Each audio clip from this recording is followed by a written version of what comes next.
धाकड़ खबर, बेखौफजुमा, बेबाक अंदाज। धाकड़ खबर में आपका स्वागत है। मैं आपके साथ हूं अकरम रईस खान। वैश्विक हलचल, जी हां, वैश्विक हलचल का वो ताजा बुलेटिन लेकर एक बार फिर से आपके सामने हाजिर हो चुके हैं, जिसमें बात करते हैं देश दुनिया ही नहीं, गाजा, फिलिस्तीन, इजराइल, ईरान, लेबनान, सीरिया, रूस और यूक्रेन की खास तौर पर। और आजकल बात कर रहे हैं भारत और पाकिस्तान के बीच चल रही तनातनी की विशेष रूप से, और इसके अलावा कुछ रोचक खबरों से भी आपको रूबरू कराने का करते हैं प्रयास, क्योंकि हमारे साथ जुड़ जाते हैं कृष्णकांत जी यानी के जी, जो भारतीय वायुसेना के रिटायर्ड ऑफिसर हैं और जियो पॉलिटिक्स पर वाकई में अपनी पैनी ही नहीं गहरी नजर भी रखते हैं। बहुत शुक्रिया सर वक्त देने के लिए। Thank you mister Akram. Texas से खबर आ रही है, चलती हुई बस में किसी भारतीय उद्यमी की निर्मम हत्या कर दी गई है। क्यों हुआ ये पूरा मामला? ये जो भारतीय हैं, नाम इनका है दीपक कोरदाल या कोरडेल, जो भी है, 31 वर्ष के हैं। और ये घटना करीब 5-6 दिन पुरानी हो गई। और मारने वाले हैं वह है, नहीं, मारने वाले का नाम दीपक है और जो मरे हैं वह अशोक है। हम्म। दोनों का उम्र 30 से 31 वर्ष के है, दोनों भारतीय हैं।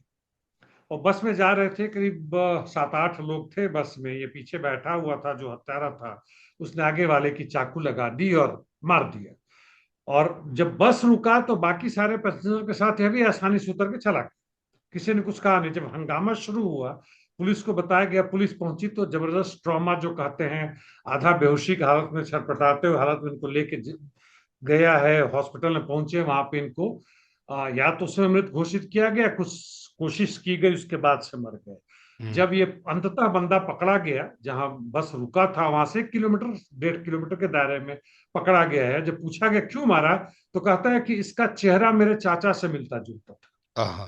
तो अब कोई कारण नहीं बनता है। ये जो हम्म। जनरली कहते हैं कि एक कारण होता है, उसके बाद से घटना घटती है, उसमें कुछ संबंध होता है। वह संबंध खत्म हो गया, दिमाग नहीं है, दिमाग खत्म हो चुका है। और ये काम करना है, पकड़ गया, हो सकता है सारी जिंदगी जेल में रहे, आधी जिंदगी जेल में रहे, फर्स्ट ऑर्डर मर्डर वहां का कहते हैं। लेकिन इसका कोई भी लॉजिक आप ढूंढने की कोशिश करेंगे तो हम्म। नहीं हो मिलेगा। जी। चलिए, जो सिलसिला भारत में शुरू कर रखा है, किसी को भी मारने लग जाते हैं, वही सिलसिला इन लोगों ने बाहर जाकर भी शुरू कर दिया। और जब से 2014 के बाद से नया शासन भारत में आया है, लोगों के अंदर ये चीजें तेजी से बढ़ती चली जा रही हैं। दुनिया भर के परोपकारियों की रिपोर्ट आई है सर। 100 परोपकारी ढूंढे गए हैं पूरी दुनिया में। अडानी का नाम नहीं है उसमें। यह भी एक नया चीज इन्होंने शुरू किया है। टाइम्स जो मैगजीन है, पहले 100 मोस्ट इन्फ्लुएंशियल पर्सन कहते थे, अब 100 मोस्ट फिलान्थ्रोपिस्ट, यानी जो शब्द आप कह रहे हैं परोपकारी, इनको लाया गया है। और यह देखिए, महत्वपूर्ण नहीं है मेरे नजर में कि किसका नाम है नहीं है, इसका मकसद क्या है।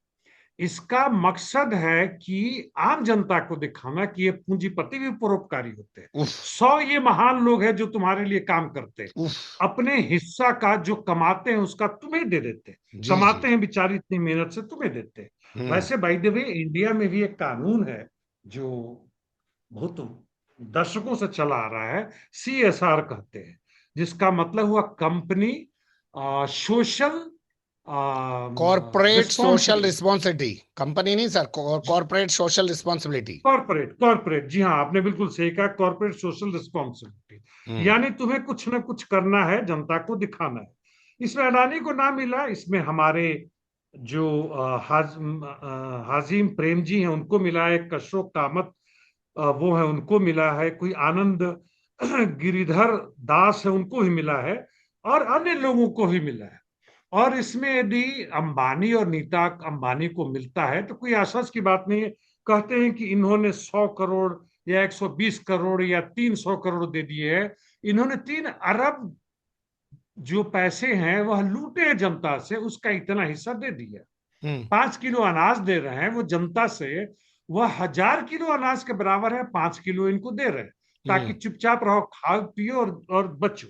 तो मुख्य मुद्दा यही है, और यही आधार बनता है। और ये बड़े बड़े जो पूंजीवादी व्यवस्था, साम्राज्यवादी व्यवस्था के जो इंस्टीट्यूशंस हैं, जिसमें यह मीडिया आता है, जिसमें टाइम्स का बहुत बड़ा नाम है, वह अपनी रिस्पॉन्सिबिलिटी अपने मालिकों की रक्षा के लिए, उनके हित की रक्षा के लिए बहुत तीव्रता से, ईमानदारी से काम करता है। जी।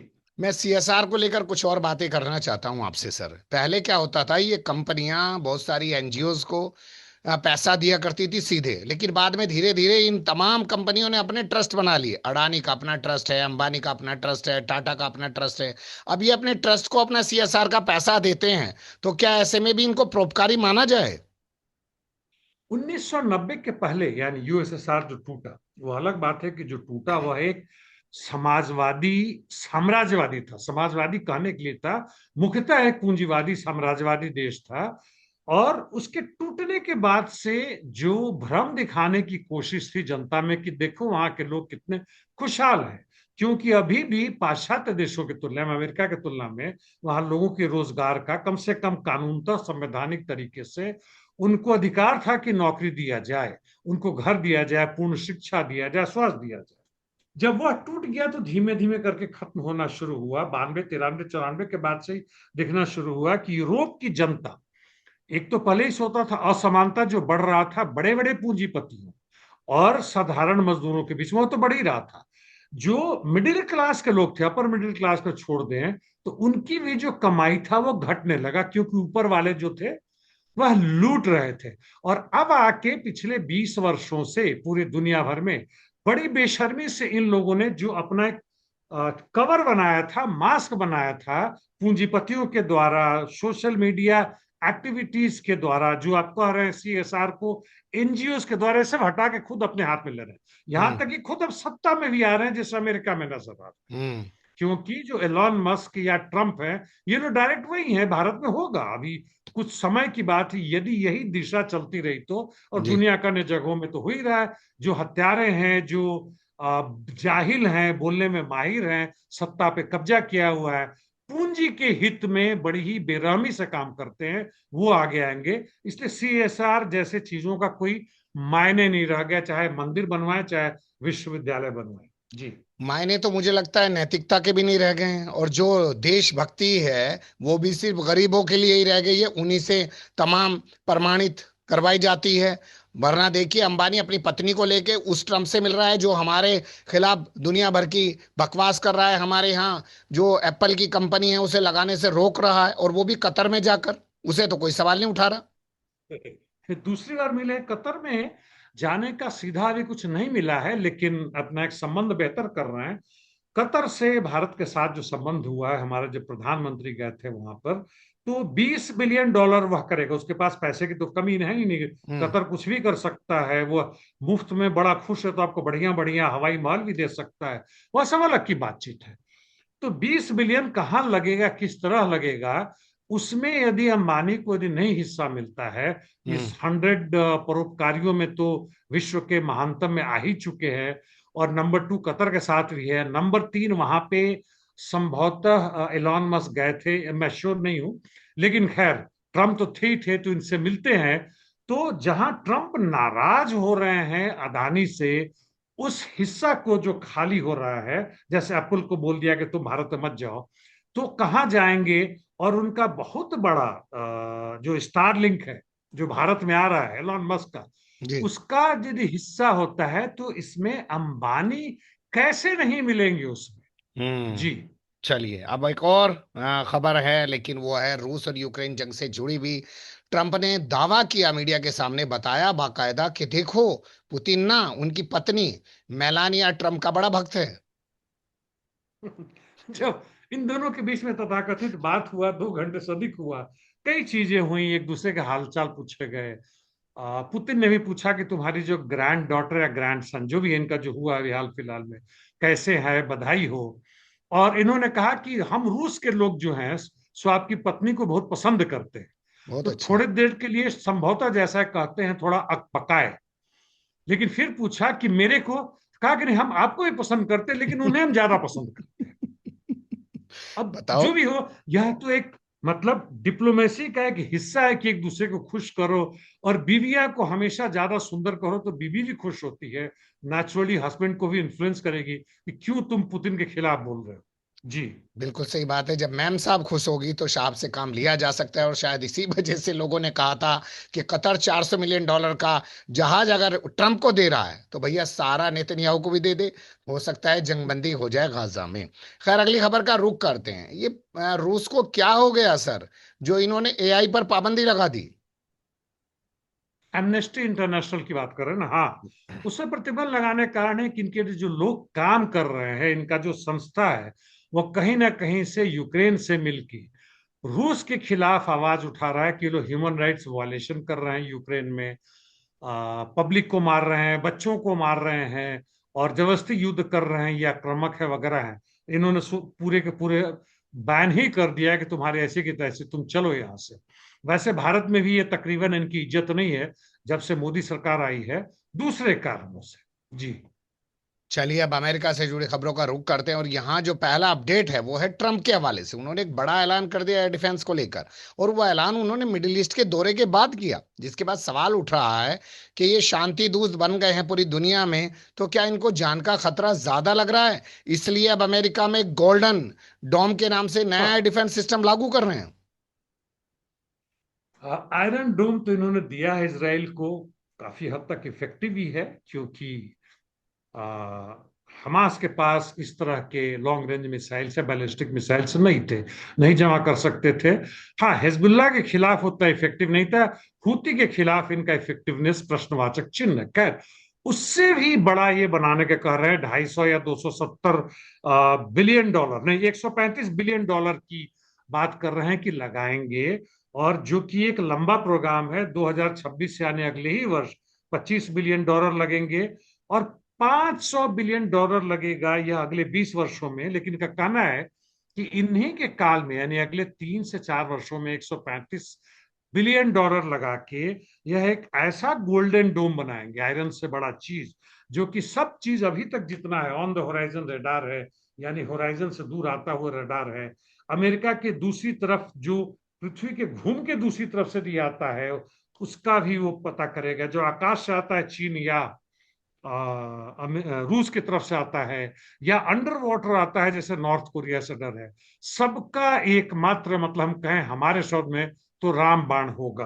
पहली बात तो यह है कि कोई भी ऐसा एयर डिफेंस दुनिया में नहीं है जो हमेशा के लिए सबको रोक दे। नंबर टू, जब भी एयर डिफेंस किसी देश का मजबूत होता है तो दूसरे देश का ऑफेंसिव जो है, एयर स्ट्राइक जो है, लॉन्ग रेंज मिसाइल जो है, वह भी मजबूत होता है। इलेक्ट्रॉनिक वॉरफेयर का काउंटर इलेक्ट्रॉनिक वॉरफेयर होता है, फिर काउंटर काउंटर इलेक्ट्रॉनिक वॉरफेयर होता है, चलता रहता है।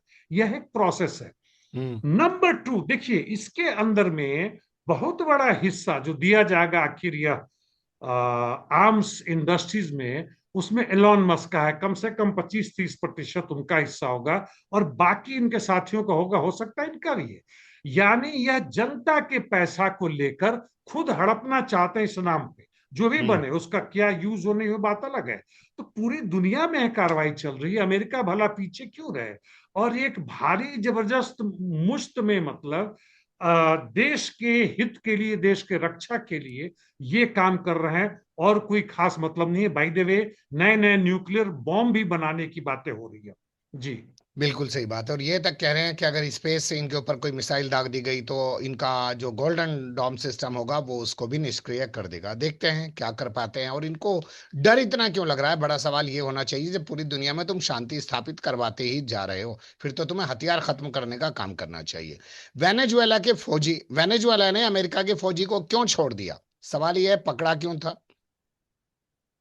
ये फौजियों के बारे में कुछ चल रहा था, बहुत समय से चल रहा था। और जब रूस यूक्रेन का युद्ध शुरू हुआ था, उसी समय बाइडेन ने कई सारे प्रतिबंध जो वेनेजुएला के ऊपर था बंद किया था, क्योंकि उसे तेल चाहिए था। वेनेजुएला के पास तेल और गैस का बहुत बड़ा खजाना है, वैसे ही जैसे सऊदी अरबिया, रशिया दूसरे देशों में है।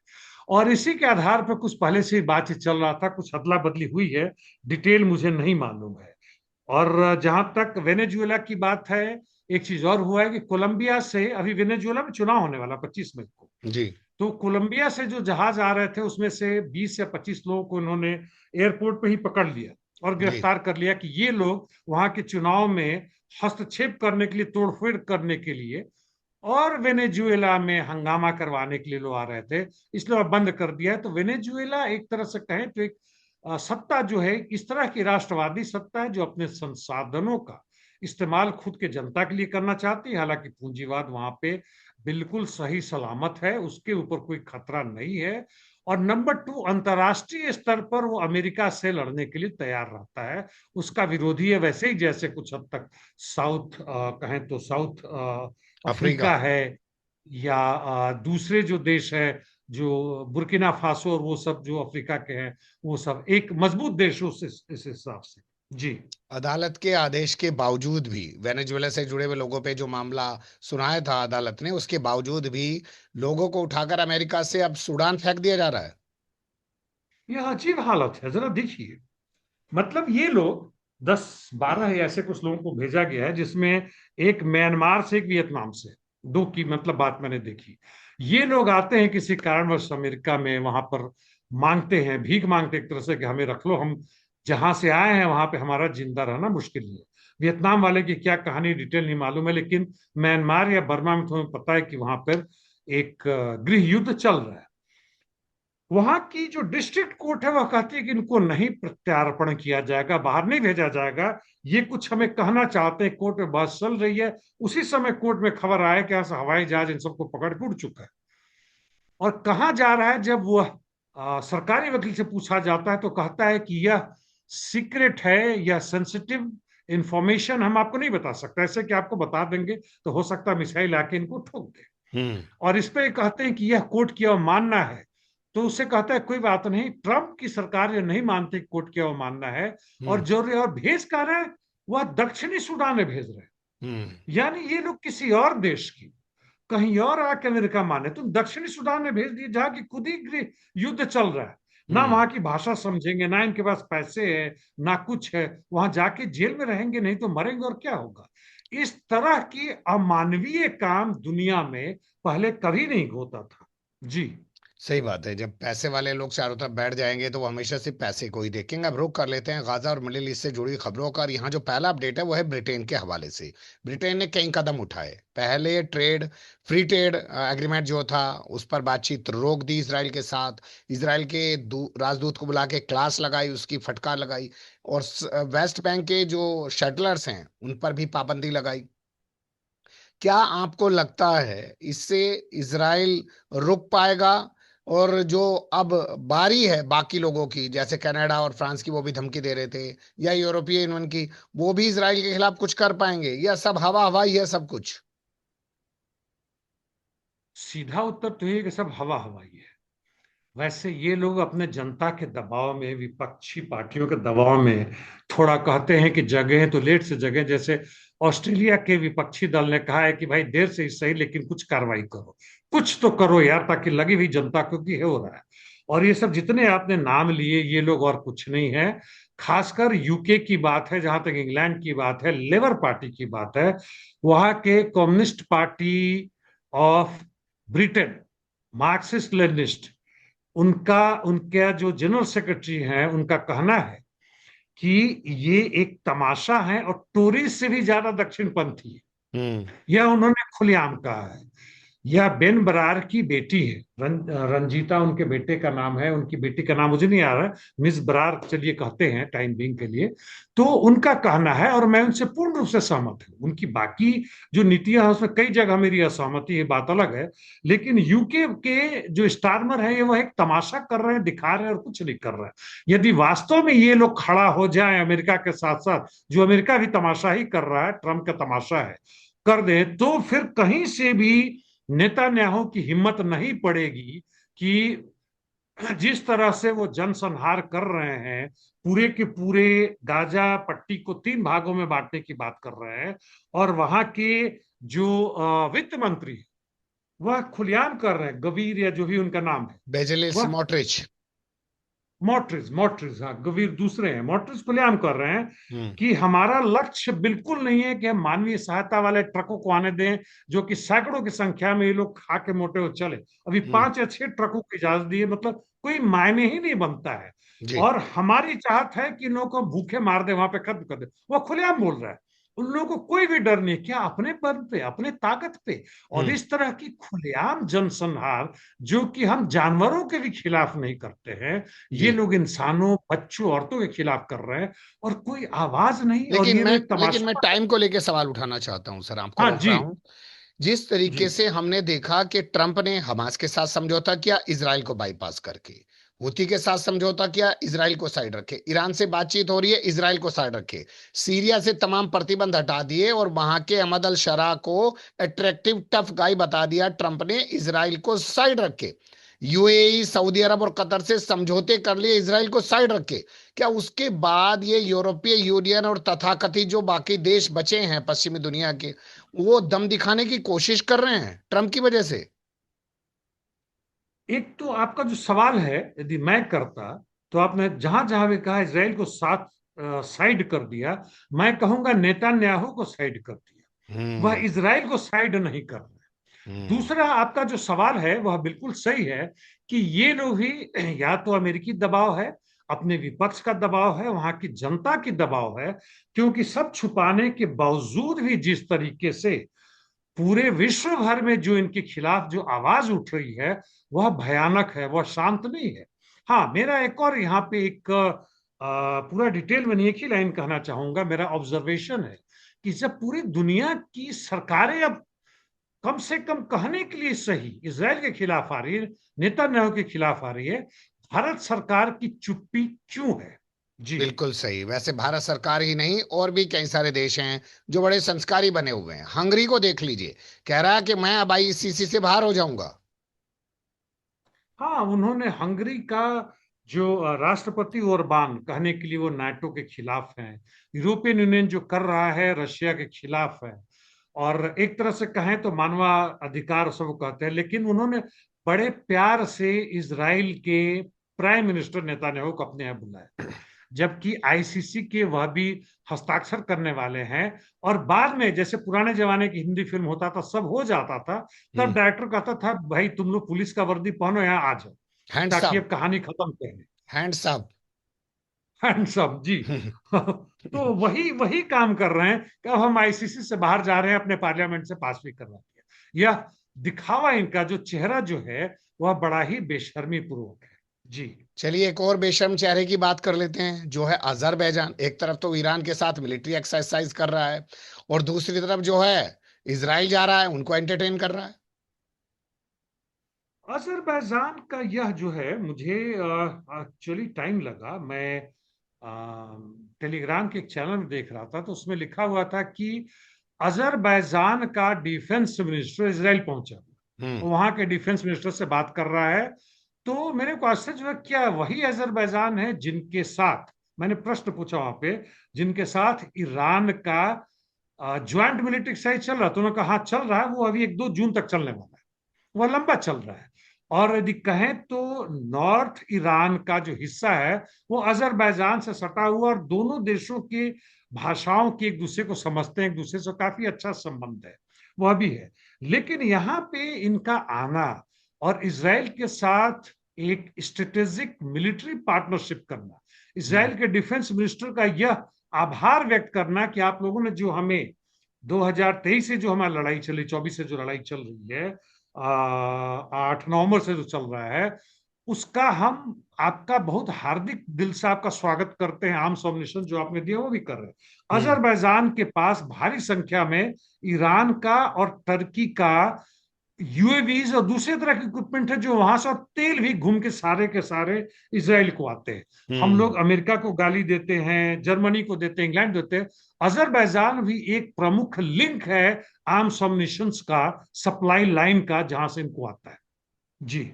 बिल्कुल सही बात है, लेकिन कम से कम इनके मुकाबले, भले ही वो दिखावे के लिए बोल रहे हो, ब्रिटेन, ऑस्ट्रेलिया, कनाडा, फ्रांस, इनसे अच्छे हैं यूरोपीय यूनियन और अमेरिका। ये अगल बगल में जो बैठे हुए हैं, ये तो बिल्कुल गुलाम बने हुए हैं इसराइल के। अगर ये अपने रास्ते ही बंद कर दें तब भी सब कुछ संभव हो जाएगा, गाजा के लोगों की जिंदगी बचाई जा सकेगी। खैर, अगली खबर का रुख करते हैं। ईरान से जुड़े हुए दो मामले हैं। एक तो अमेरिकी खुफिया विभाग कह रहा है कि इसराइल जो है हमले कर सकता है ईरान के परमाणु ठिकाने पर। दूसरे सुप्रीम लीडर जो हैं, वो कह रहे हैं कि कितनी बात कर लो, कोई समझौता होगा नहीं अमेरिका से परमाणु मुद्दे पर। दूसरे वाले प्रश्न पे यह मेरा समझ है कि दोनों के बीच में, यानी कि वो सुप्रीम कमांडर हैं और जो वहां के प्रेसिडेंट पेजिशकियान है, कुछ न कुछ खटपट होता है। और जहां भी सुप्रीम लीडर खामेनेनी खामेनेई उनको लगता है कि गलत दिशा में जा रहा है, वहां पर वो अपना आवाज उठाते हैं और यह कोशिश भी करते हैं दिखाने की वह जनता की आवाज उठा रहे हैं। हालांकि वहां के जो राष्ट्रपति हैं वह जनता के द्वारा सीधे के सीधे चुने हुए हैं। और दूसरी चीज यह भी दिखाने की कोशिश करते हैं कि पहले वाले जो थे, जो हेलीकॉप्टर क्रैश में मारे गए, वह इनकी बात ज्यादा समझते थे, जनता की बात ज्यादा समझते थे हम्म। और अमेरिकी साम्राज्यवाद के खिलाफ थे। जबकि अभी हाल फिलहाल वाले हैं जो पांचवें दौर का इनके बीच में समझौता होने वाला है, और ऐसा लगता है कि कुछ न कुछ समझौता होगा या ज्यादा अंडरस्टैंडिंग होगा। वह पहले से वार्निंग कर रहे हैं कि भाई तुम झुको मत। और हम्म। बिना दोनों तरफ से झुके हुए समझौता नहीं हो सकता है, जी। क्योंकि जहां एक तरफ अमेरिका की मांग है कि जितने भी तुम्हारे परमाणु से संबंधित चीजें उनको जीरो कर दो, दूसरी बिल्कुल। तरफ यह कह रहे हैं कि ठीक है, हम 60-70% नहीं करेंगे, लेकिन उसका इस्तेमाल हम अपने एनर्जी के लिए और दूसरे कामों के लिए करेंगे। बीच में कहाँ समझौता है तो होता है, देखने वाली बात है। तो एक तरह से कहें तो ठीक सुप्रीम है। लीडर वहां की विपक्ष का रोल अदा कर रहे हैं। बहुत जी। अच्छी बात है। दूसरा सवाल रह गया अधूरा सर, जिसमें खबरें चल रही हैं अमेरिकी खुफिया एजेंसी के हवाले से कि ईरान के हाँ। परमाणु ठिकानों पर हमला कर सकता है इजराइल। ये बार बार आते रहता है, सोशल मीडिया का भी हिस्सा है, एक तरह से ईरान के ऊपर दबाव डालने की कोशिश है। और वास्तव में है, यदि वास्तव में है तो यह चीजें अभी लीक होने जैसी नहीं है, जानबूझ के भी लीक करने वाली स्थिति नहीं होती है। तो देखते हैं क्या होता है। मुझे नहीं लगता कि इजराइल अभी स्थिति में है नहीं, कि जिस तरह से वो गाजा पर। क्या यहाँ पे जी। ऐसा लग रहा है इजराइल को कि ईरान और अमेरिका के बीच अगर संबंध बेहतर हो गए तो मिडिल ईस्ट में जो है उसका रहना थोड़ा मुश्किल हो जाएगा। और जब से ईरान और अमेरिका के बीच बातचीत शुरू हुई है तब से ही कहना आपका, आप कह रहे हैं इजराइल नहीं, नेतन्याहू को साइड किया जा रहा है, तो ऐसे में वो हमला करना चाहता है और जो बातचीत चल रही है अमेरिका और ईरान की उसको खत्म करवाना चाहता है। यह तो एक है, वह जिस तरह से दरकिनार हो रहा है उसका दर्द है। जैसे कि पाकिस्तान को फील होता है कि जब हम अफगानिस्तान से बातें करते हैं तो वह चीन की तरफ भागता है। हम्म। यहाँ पे अमेरिका की तरफ ये भागने से ट्रंप ने मना कर दिया है, डायरेक्ट हॉटलाइन इनका गायब कर दिया गया है, वो हम्म। नहीं उठाते हैं, हम्म। उसको दरकिनार कर दिया गया है। तो यह तो एक भय है, खासकर नेतान्याहू में, कि जिस दिन युद्ध रुकता है, कोर्ट की कार्रवाई बढ़ेगी तो ये अपने बेटे सहित जेल के अंदर जाएंगे दूसरे कारणों से। या हो सकता है नई सरकार आई तो आईसीसी को थमा देंगे कि ले जाओ उठाकर, जिस तरह से फिलीपींस के अभी के राष्ट्रपति ने पुराने राष्ट्रपति को कहा कि ले जाओ हेग, इसको जो करना है कर। तो ये तो है ही है। और दूसरे, जहां तक ईरान की बढ़ती धाक की बात है, उसको किनारे करने के लिए तो अमेरिका ने और भी उपाय रख रखे हैं, केवल इसराइल ही नहीं है। इसलिए इसराइल अपने आप को कमजोर और असुरक्षित महसूस कर रहा है, क्योंकि उधर आपके टर्की और सऊदी अरबिया ये बड़ी तेजी से आगे बढ़ रहे हैं। ठीक है सर, अब रुक कर लेते हैं भारत और पाकिस्तान के बीच चल रही तनातनी का। और यहाँ जो पहला अपडेट है वो है शशि थरूर के हवाले से। इनके नाम को लेकर अब पूरी दुनिया में खूब चर्चा हो रही है, लेकिन वो एक संसदीय समिति के अध्यक्ष भी हैं। और उस संसदीय समिति के सामने कल पेश हुए थे देश के विदेश सचिव विक्रम मिस्री। और उसके बाद फ्रांस की कोई कमेटी, कोई टीम वहां पहुंची है। सवाल यही है कि फ्रांस वाले क्या करने पहुंच गए शशि थरूर के सामने सर। शशि थरूर इसके हेड हैं और काफी लोग हैं इसमें। मतलब इनके चेयरमैन के अंदर में टीएमसी के भी हैं, कांग्रेस का तो खैर होना ही होना है जिसमें राजीव शुक्ला है, ओवैसी भी है, और बीजेपी के तो होना ही होना है, वो लोग भी हैं। और इसमें यदि फ्रांस के राफेल टीम को या एक्सपर्ट को या उस इंडस्ट्रीज को बुलाया गया है तो कुछ मसला है जो हमें नहीं मालूम है। और यह तथाकथित रूप से, तथाकथित नहीं, वास्तव में यह टॉप सीक्रेट होगा जो आम जनता को नहीं बताया जाएगा। और वह भी पहले से ही बीजेपी सरकार द्वारा कहा गया होगा इस राफेल टीम को कि जो सेंसिटिव सीक्रेट मसला है, बातें उसको ना लाया जाए। तो यह बहुत सारे प्रश्न उठाता है और धीमे धीमे करके लाता है, और पाकिस्तान के दावों पर फिर से सोचने को मजबूर करता है। लेकिन अभी तक जहां हमारी बात है, हम उन्हीं बातों को मान के चलेंगे जो डायरेक्टरेट ऑफ मिडिल ऑपरेशंस जी। ने जो कहा था कि हम अभी भी तैयार हैं, हमारी कोई क्षति नहीं, हमारे कोई हम्म। पायलट नहीं मारे गए हैं, वहीं जी। तक हम अपने आप को सीमित रखेंगे। जी। बिल्कुल सही सर। मैं अब अगला सवाल आपसे जो करने जा रहा हूं वो आ रहा है कि भैया सवाल उठाना ही तो जुल्म हो गया है। अशोका यूनिवर्सिटी के देखिए ना प्रोफेसर का क्या हाल बना के रख दिया।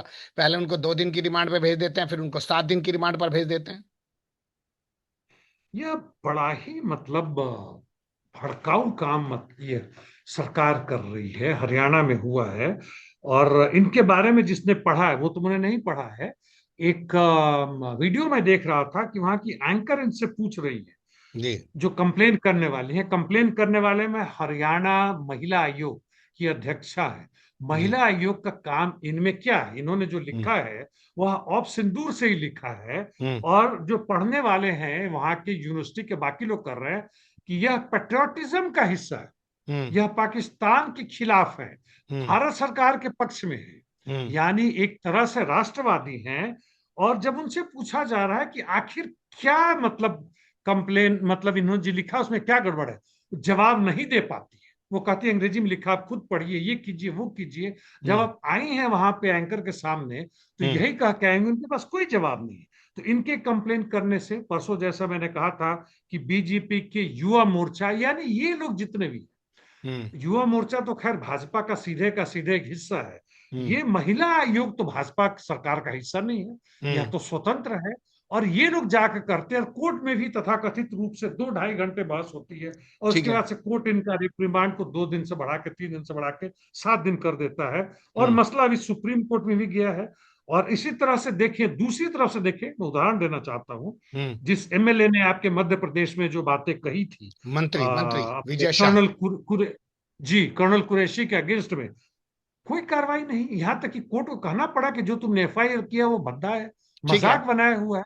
ठीक है सर, जी। वक्त का तकाजा है, फटाफट कुछ और खबरें ले लेते हैं। पाकिस्तान ने अपने सेना अध्यक्ष आसिम मुनीर को फील्ड मार्शल बना दिया, और फिर खबरें चल रही हैं वहां पे कि साहब ये अय्यूब खान के बाद दूसरे फील्ड मार्शल बन गए। तो सवाल ये भी तो उठ सकता है ना कि अय्यूब खान की तरह कहीं वो तानाशाह ना बन जाए, तख्ता पलट ना कर दे वहां पे।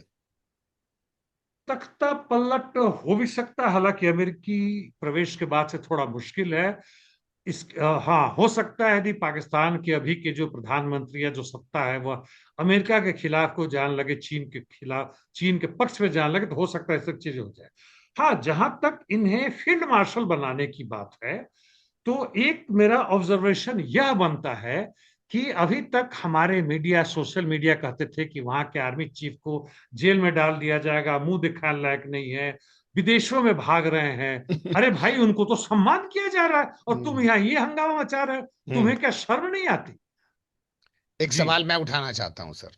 क्या आपको लगता है कि जो आसिम मुनीर को फील्ड मार्शल बना के शहबाज शरीफ ने अपनी सरकार को और मजबूत करने का काम किया है? क्योंकि इमरान खान वाले अभी शांत हैं क्योंकि भारत से तनातनी चल रही है, लेकिन फिर वो अपना उधमबाजी करेंगे। नहीं, वह भी है, वह भी जिस तरह से हम वॉर को ग्लोरीफाई कर रहे हैं, देश की सुरक्षा, अपनी आर्मी के बारे में बातचीत करना या उससे संबंधित सवाल उठना एक अलग चीज है। वॉर को, युद्ध को अपने आप में एक महान चीज दिखाना, वह गलत है, क्योंकि युद्ध अपने आप में कोई लक्ष्य नहीं है। यह एक मीन्स है रक्षा के लिए, अब ना कि अटैक करके उस पर कैप्चर करने के लिए। हम अमेरिकी साम्राज्यवाद का हिस्सा नहीं बनना चाहते हैं, ना ही हम बन सकते हाल फिलहाल की हालत में। और वैसे हालत में वहां की भी विपक्ष या पक्ष वही कर रही है जो भारत में हो रहा है, या यूक्रेन में जो हो रहा है, या रशिया में जो हो रहा है, या सूडान में हो रहा है। इसराइल की एक जनता का एक हिस्सा उस युद्ध को महान बना के जिस तरह से कर रही है, स्पेशली सेटलर्स, क्योंकि उनको हड़पने की है वेस्ट बैंक से। और जी। यह चीज पाकिस्तान में भी हो रहा है, और इसलिए उनकी मजबूरी बनती है। लेकिन आम जनता, खासकर पाकिस्तान की कम्युनिस्ट पार्टी ने खुलेआम रूप से अपने देश की युद्ध उन्माद और आतंकवाद के खिलाफ आवाज उठाया। हालांकि वहां पे अभी तक बिल्कुल। वो लोग जेल के अंदर नहीं है। जी। बिल्कुल सही बात है, कम से कम वहां लोगों को जेल में नहीं डाला जा रहा है। यहाँ तो लगता है कंपटीशन चल रहा है। असम वाला मुख्यमंत्री कह रहा है कि मैं सबसे ज्यादा को जेल में भेजूंगा, और हरियाणा वाला कह रहा है मैं तुझसे पीछे नहीं रहूंगा। और इसी के साथ आप देख रहे हैं कि कैसे राहुल गांधी का भी चित्र बनाया जा रहा है, आसिम मुनीर का चेहरा लगाकर। सवाल पूछना जुल्म बना दिया गया है, और वैसे कह रहे हैं कि जा जाकर पूरी दुनिया में बताएंगे कि हमने क्या कीर्तिमान स्थापित किए हैं। बहुत शुक्रिया, आपने बहुत बारीकी से तमाम चीजों पर रोशनी डाली। फिर आपके साथ किसी और मुद्दे पर जुड़ने की कोशिश करेंगे। धन्यवाद sir. Thank you mister Akram.